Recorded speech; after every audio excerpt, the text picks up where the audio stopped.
Pronto, pessoal. Boa tarde. Agora começando realmente, agora depois desse papo em off, vamos começar a aula de hoje de Direito Penal, aqui no Tríade, falando sobre tentativa. Continuando aquela ideia ali do iter criminis. Trabalhamos na aula passada, iter criminis. Eu acredito que muitos dos senhores e das senhoras se recordem da aula de iter criminis. E hoje a gente vai continuar e vai abordar tentativa, desistência voluntária, arrependimento eficaz e arrependimento posterior. Tiro certo. Desafio um edital de direito penal, seja para qual concurso for. Para PM, para polícia civil, para agente, para investigador, para delegado de polícia, promotor de justiça. Para qualquer concurso, você abre o edital que não tenha tentativa. Desafio. Então, esse é um tema comum a qualquer concurso. Então, é importante a gente massificar, aprender bem esse tema, porque a gente vai sempre estar recorrendo a esse tema e vai estar utilizando para tudo. Tá certo? Então, vamos lá. Tentativa. Cara, antes de descer aqui aos pormenores da tentativa, eu quero que vocês observem uma coisa.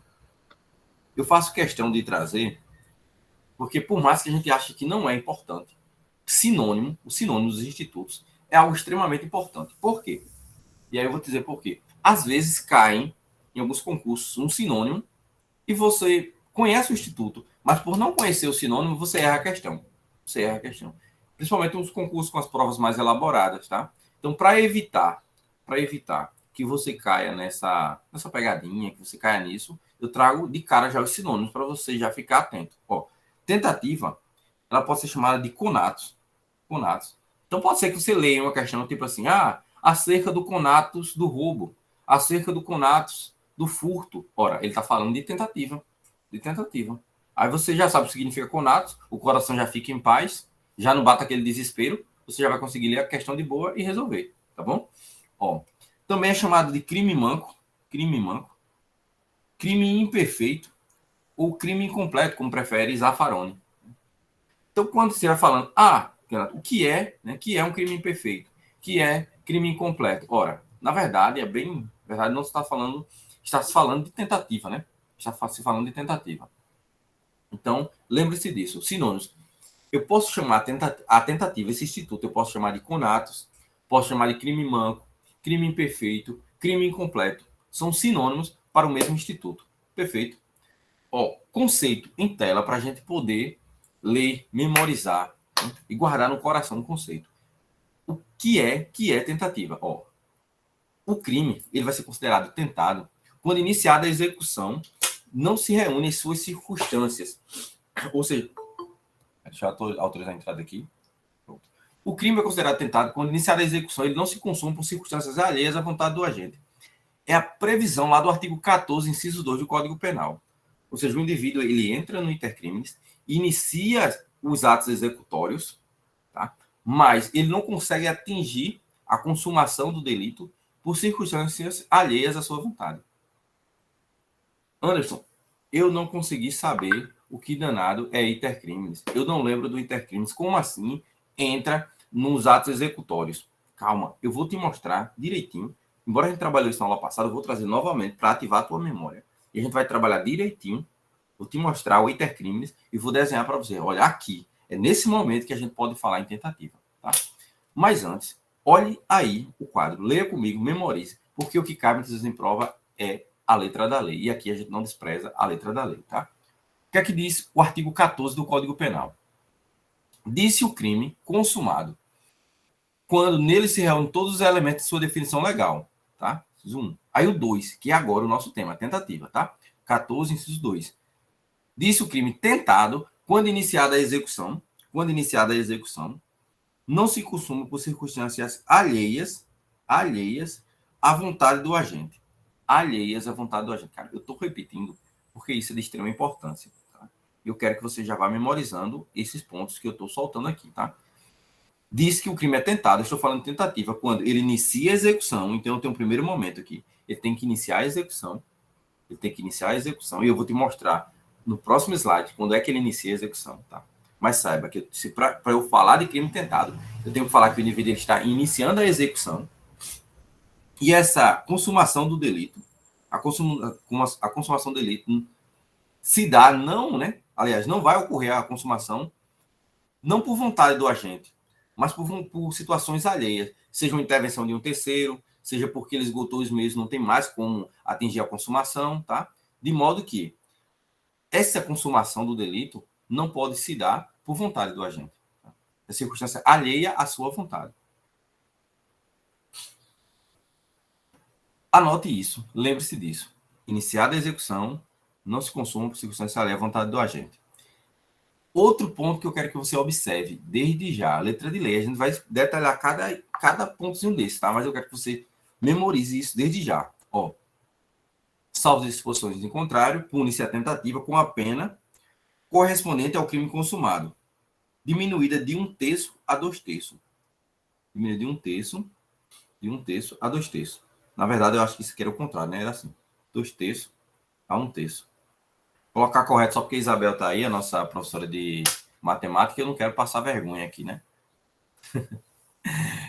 Então é isso, tá? Lembre-se que a diminuição do crime tentado é de 1/3 a 2/3. Ó, como é que eu vou punir um crime tentado? Eu vou pegar a pena do crime consumado, e dele eu vou diminuir. 1/3 a 2/3, tá? Para quem não estava se recordando do iter criminis, que é o caminho percorrido pelo crime, o caminho que o crime percorre, né? Boa parte dos delitos percorrem todas as fases, né? Salvo raras exceções. A gente tem a primeira fase, que é a cogitação, que é aquela fase que o indivíduo fica ali pensando se vai cometer o crime ou não, né? Caramba, vou matar aquela pessoa, não vou realizar aquela subtração, não vou. Primeira fase, cogitação. Depois eu tenho a segunda fase, atos preparatórios. Atos preparatórios. Ele começa a reunir os meios para cometer o delito. Quero matar determinado indivíduo à facada. Vai no supermercado, compra uma faca BBB, boa, bonita e barata, né? E parte para a próxima fase, que seria, no caso, a execução. Tá? Mas esses dois momentos, via de regra, a cogitação e atos preparatórios, via de regra, são impuníveis. São impuníveis, tá? Via de regra. Por que eu digo via de regra? Às vezes, o ato preparatório, quando ele constitui um delito autônomo, por exemplo, ele pode ser punido, tá? Por exemplo, o indivíduo que quer matar um indivíduo a tiros, compra um revólver. Ora, esse ato preparatório de comprar uma arma de fogo, a par da regulamentação do Estatuto de Desarmamento, é crime. Vai configurar ali uma porta, um posse, enfim, vai configurar algum crime do Estatuto de Desarmamento. Então, esse ato preparatório, por si só, ele já é punido, tá bom? Mas, para a gente poder falar de tentativa, o indivíduo tem que entrar onde? Nos atos executórios.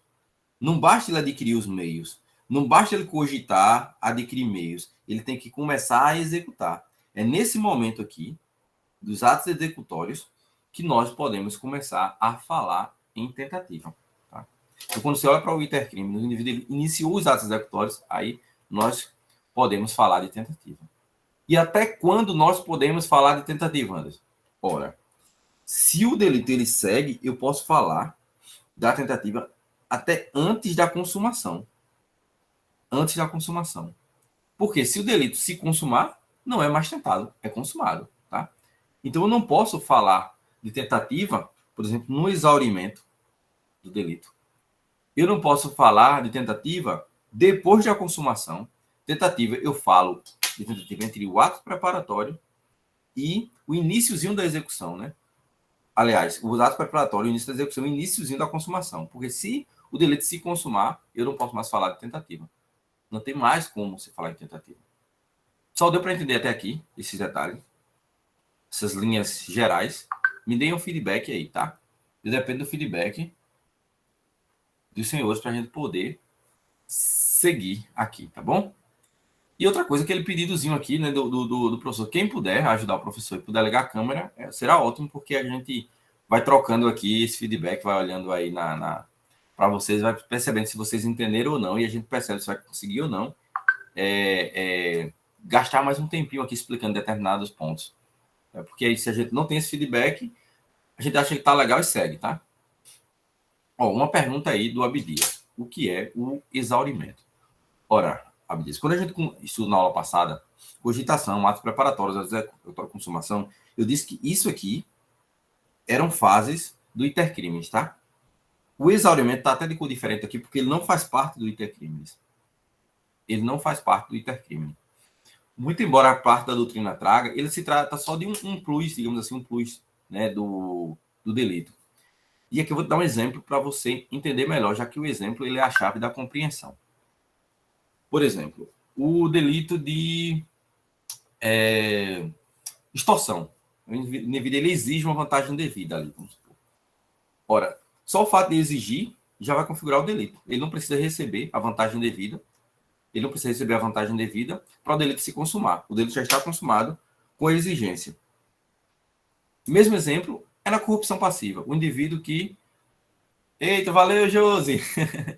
Ó, veja só. O indivíduo que solicita uma vantagem devida na corrupção passiva, ele solicita. Ora, o delito está consumado só com a solicitação. Ele não precisa receber a vantagem devida. Se ele recebe a vantagem devida, essa vantagem devida recebida é apenas um exaurimento do crime. Então, mero exaurimento do crime. Que aí não vai influenciar em nada na tipificação do delito. Serve para ser utilizada na dosimetria da pena. Tá? O indivíduo receber a vantagem devida, vai servir isso aí para dosimetria da pena. Beleza? Deu para relembrar aí? Filé. Mais alguém? Mais alguma coisa? Dona Josi aí que está pronta para o TAF. Né? Que aí já está pronta para o TAF aí, correndo 20 km, fazendo inveja a todo mundo. Oh, outra coisa que eu quero que vocês lembrem, porque isso aqui cai muito em prova, tá? O momento consumativo do roubo, que é a súmula 582 do STJ. O momento consumativo do roubo, mas também serve para o furto também. Anote isso também para o furto. Consuma-se o crime de roubo com inversão do bem mediante emprego de violência ou grave ameaça, ainda que por breve tempo em seguida a perseguição imediata ao agente e a recuperação da coisa roubada, sendo prescindível a posse mansa e pacífica ou desvigiada. Explicando aqui o conteúdo dessa súmula. Adotou-se a teoria da amócio, né, ou apreêncio. O que é isso? Ora, o roubo, o furto, ele se consuma com a inversão da posse da coisa.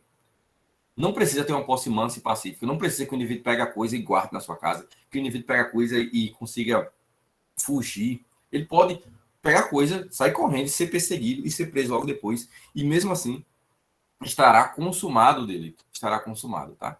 Então, furto e roubo, ele se consuma com a inversão da posse. Não precisa ser mansa e pacífica. Então, imagine a situação. O indivíduo chega, aponta a arma para... Vamos pegar aqui o exemplo. Eu gosto de utilizar exemplo das pessoas que estão na sala aqui, tá? Aponta a arma aí para Kalina. Aponta, bora, Kalina. Perdeu. Passa o celular. E Kalina não passa. E ele segura o celular, puxa de um lado, Kalina puxa de outro. E aí ele vai embora. Fica alguém e tal, ele foge, vai embora. Ora, não se consumou o roubo. Aí eu não tenho roubo consumado. Por que eu não tenho? Porque não houve a inversão da posse. Né? Exatamente, Laura. Tentativa. Não houve, neste caso, a inversão da posse. Então, eu ainda estou falando em tentativa. Certo? Mas, situação diferente era, se o indivíduo chegasse com a arma, apontasse a arma para Daniel, bora, Daniel, passa o celular, perdeu. E Daniel passou o celular. Ele pegou o celular de Daniel, inverteu a posse, tá? Pegou o celular de Daniel. Quando ele se vira, uma guarnição da PM, diga, esteja preso, e prendeu o indivíduo. Houve aí o roubo consumado. Tá? Roubo consumado. Então, perceba como é tênue essas coisas. O momento que eu saio, que eu posso falar em consumação, o momento que eu posso falar em tentativa, o momento que eu saio de um ato preparatório e passo ainda para para a execução, né? Para a execução, tá? Então, para esclarecer um pouco mais, deu para entender esse exemplo? Deu para entender esse exemplo, né? Me dê o feedback aí para eu poder... Quem dita que o ritmo da aula são vocês. Quem dita o ritmo são vocês. Às vezes eu posso achar que me fiz compreender e não fiz, eu não quero a gente com esse déficit aqui, com esse prejuízo. Então, podem dar o feedback aqui, ajudem o professor a ajudar vocês, tá bom? Pronto, filé. Mas você diz, pô, Anderson, então como é que eu vou saber? Eita, Isabel, muito obrigado. Tá aqui na telinha. Isso ajuda no feedback, né? Ajuda no feedback. Mas, enfim, veja só. Veja só. Quando é que eu sei que eu saio do momento de um ato preparatório e entro no ato de execução? Porque isso é de extrema importância para eu poder saber quando é que eu estou falando em tentativa. Porque se eu estou em atos preparatórios ainda, lá no Intercrimes, eu não posso estar falando de tentativa ainda. Mas, se eu já entrei nos atos executórios, eu digo, opa, aqui eu já posso falar de tentativa. Então, percebe como é importante você saber isso? Oh, tem teorias que explicam o momento que eu saio do ato preparatório e entro na execução. Essas teorias, elas servem para dizer quando é que eu saio de um ato preparatório e entro no ato de execução. Porque entrando no ato de execução, eu vou poder falar sobre tentativa. Ó, eu tenho uma teoria subjetiva que, via de regra, ela não vai distinguir o ato preparatório do ato de execução, não. Ela vai levar em consideração o elemento subjetivo do agente. Tá? Então, ela não faz essa distinção. Não é adotada, não tem nem que se discutir isso. Aí nós temos as teorias objetivas, né? Objetivas que elas diferenciam atos preparatórios de atos de execução. E aí temos várias teorias explicando isso. Eu tenho, por exemplo, a teoria da hostilidade, que ela vai considerar que o indivíduo entrou na execução, como ele iniciou os atos executórios, né? Quando o indivíduo, de fato, ele atacar o bem jurídico tutelado, né? Criando uma situação de perigo concreta para o bem jurídico. De cara, não adotamos essa teoria, não adotamos. Temos a teoria objetivo material, que vão dizer que os atos executórios, né, são aqueles imediatamente anteriores à realização do núcleo do tipo penal, à luz de um terceiro observador, a partir da perspectiva de um terceiro observador. Explico, por exemplo, o que é o verbo núcleo de um tipo. Por exemplo, no furto, artigo 155 do Código Penal, é subtrair coisa alheia móvel para si ou para outra. É o furto. Então, para essa teoria, o indivíduo estaria, no momento, ele estaria entrando nos atos executórios quando ele realizasse a conduta imediatamente a subtração, que é o verbo subtrair, né? O verbo núcleo. Imediatamente a subtração, ele realizou uma conduta. Mas que conduta é essa? Como é que eu sei que conduta é essa? Aí eu vou ter que partir da perspectiva de um terceiro observador. Por exemplo, vamos supor que Isabel está assistindo a cena. Um indivíduo querendo pular o muro de uma casa para subtrair uma bicicleta que estava lá. A Isabel diz, não, ele já ia subtrair. Eu vi que eram momentos anteriores à subtração. Tá? Não é a teoria adotada também. Aí eu tenho uma terceira teoria. A teoria objetiva individual, né, que vai dizer que os atos executórios são aqueles, né, ele sai dos atos executórios e entra, aliás, sai dos atos preparatórios e entra nos atos executórios, e quando ele realiza condutas imediatamente anteriores ao verbo núcleo, só que agora da perspectiva do próprio autor. Né? Dentro do plano, do dolo, daquele dever estar realizando a subtração da coisa, tá? A gente vai ter que, situações práticas, poder observar e saber se ele realizou uma conduta imediatamente anterior, imediatamente anterior, quase que não sai, imediatamente anterior à subtração da coisa, tá? E essa é a teoria adotada, tá bom? Eu até notei aqui, professor, observação, teoria adotada, teoria objetiva individual, tá bom? E aí a gente tem a teoria objetiva formal, que diria que o indivíduo, ele só realiza, né, os atos executórios quando, de fato, ele realiza o verbo núcleo, por exemplo. Subtrair é quando, de fato, ele está subtraindo. Tá? E aí iria restringir muito a questão da tentativa, né? Porque ele ia demorar muito para entrar lá nos atos executórios, tá? Então, qual a teoria que eu sei que aponta para mim o momento que ele sai dos atos preparatórios e entra nos atos executórios, e aí eu já posso falar em tentativa. Qual é a teoria? É a teoria objetivo individual. A teoria objetivo individual.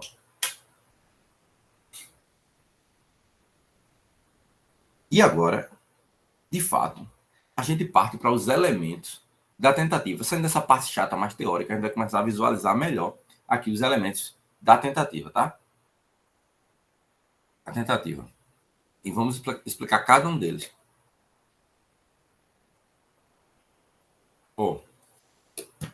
Quais os elementos que tem que existir para que eu possa falar em tentativa? Eu tenho que ter a prática dos atos executórios, é o que eu estou repetindo o tempo todo aqui. Repetindo o tempo todo, falando do intercrime, dos atos executórios, Primeiro elemento da tentativa é a prática de atos executórios.